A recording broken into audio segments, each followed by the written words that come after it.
What's up, guys? Welcome back. Sorry I haven't posted in a minute. I just kind of took a break from posting. Today's episode, I'm going to be making the follow-up to my last video, which was me unboxing the Alienware Area 51 16-inch. Today, I'm going to be testing its specs, on and off battery, and then just my overall review of the laptop, using it for the past month and a half. So let's get into it.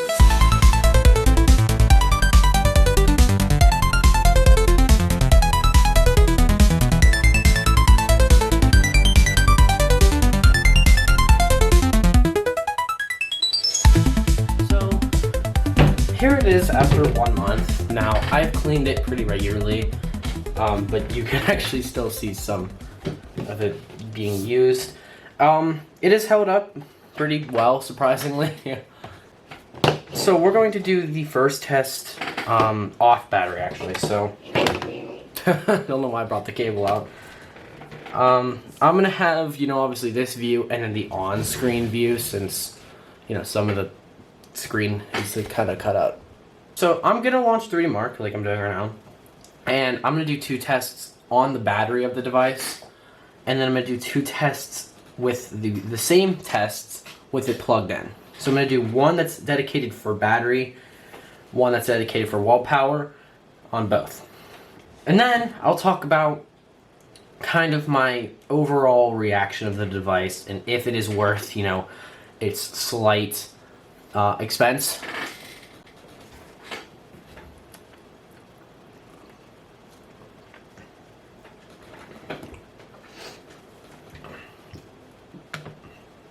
Alright, so here we are in 3D Mark.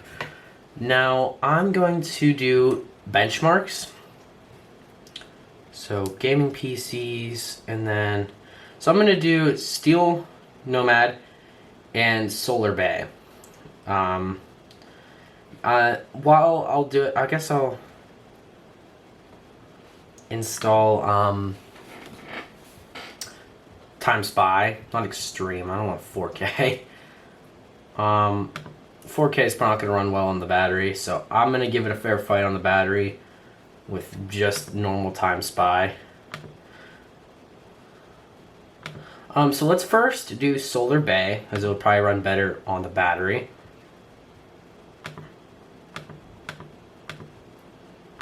Okay.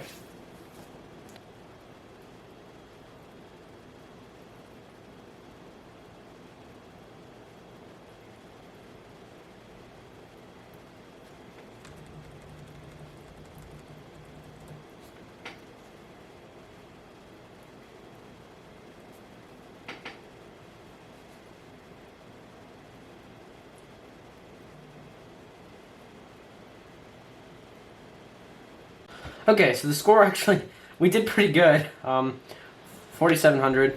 I did notice that the fans kind of ramped up, and I just want to see. Okay, yes, everything stayed pretty steady.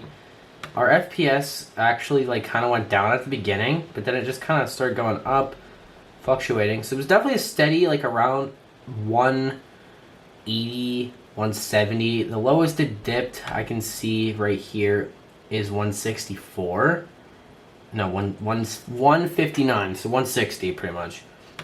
The GPU load kind of was high, which is weird. CPU clock, it got up to around max 4 gigahertz.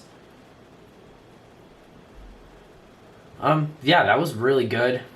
It did not really, I don't think it used, it didn't use the Intel graphics. It just used, I guess it used to combine both, but it was a pretty actually good score. Someone got all the way down here, I don't know what that was. So mine was right around kind of the middle portion of the entire thing, actually. That's pretty good. So now I'm going to do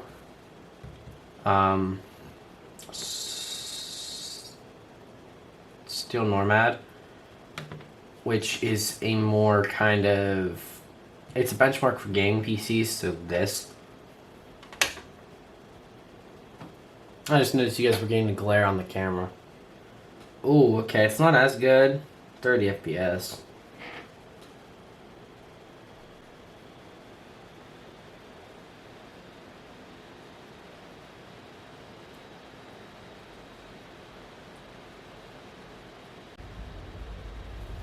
Okay, yeah, so it did alright. This is actually a pretty good score. Our frame rate kind of stayed consistently around 27, 28 FPS. CPU temperature was pretty low-ish. So with our GPU temperature. Our GPU load was at 100, kind of stable, yeah. CPU was pretty low. Our clock jumped kind of to 4 and then just kind of went down to 2.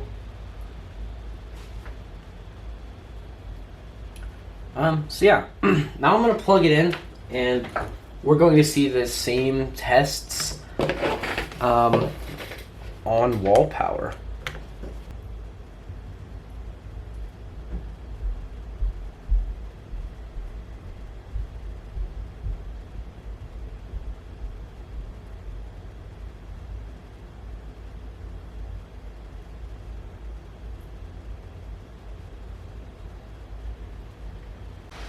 So I don't know if you can hear, but it ramped the fans up pretty high for that. But I mean, yeah, 240. Oh, I got an achievement too. Yeah, 240 FPS is good. Let's see our temperatures. Yeah, our CPU temperature, that's probably why I hit 90. Wow. 103. It's kind of crazy. Our GPU load, yeah, pretty high too. You know, if we see it is a lot higher. Same with our clock speed, sitting at 5 gigahertz. Yeah, pretty straight, just 5 gigahertz CPU. Yeah, that did pretty good. So now I'm kind of excited to see how Still Nomad does.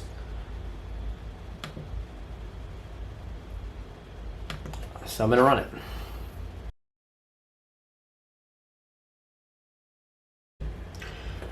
Yeah, so I guess they're just not running on here. I'm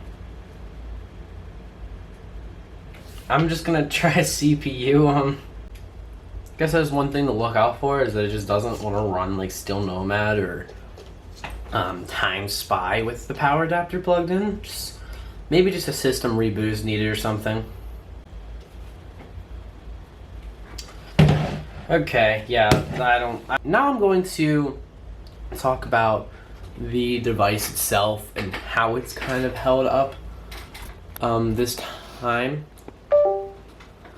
And so I have a few things to talk about this device. One of them is that this is really, really heavy and inconvenient to take around. Its bezels, as you can see, are, you know, they're pretty thick. And you know, this back piece always gets in the way. But besides that, it is still a pretty powerful machine. It doesn't want to do things sometimes. Like, sometimes I'll open it up from sleep mode, open the command center, and none of like the thermals will be there. So none of this stuff will be here. And it actually requires a system reboot to get that to work again. So maybe Dell, if you could work on that, that'd be nice. Another thing is that it gets really loud. I don't know why the CPU, I've taken this thing, you know, traveled with this, and I've played games, and the CPU has reached 210 degrees, and I had it propped up and everything. It obviously has, you know, the stuff underneath of it, you know, this chamber down here to keep it propped up.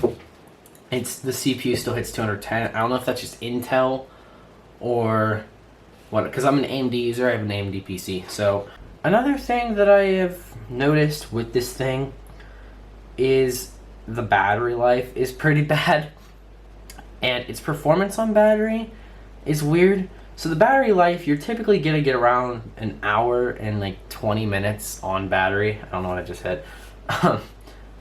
You're gonna typically get an hour and 20 minutes on battery as the battery gets to the 50% line, it is good performance, but as soon as it hits 50%, it starts limiting itself to save battery.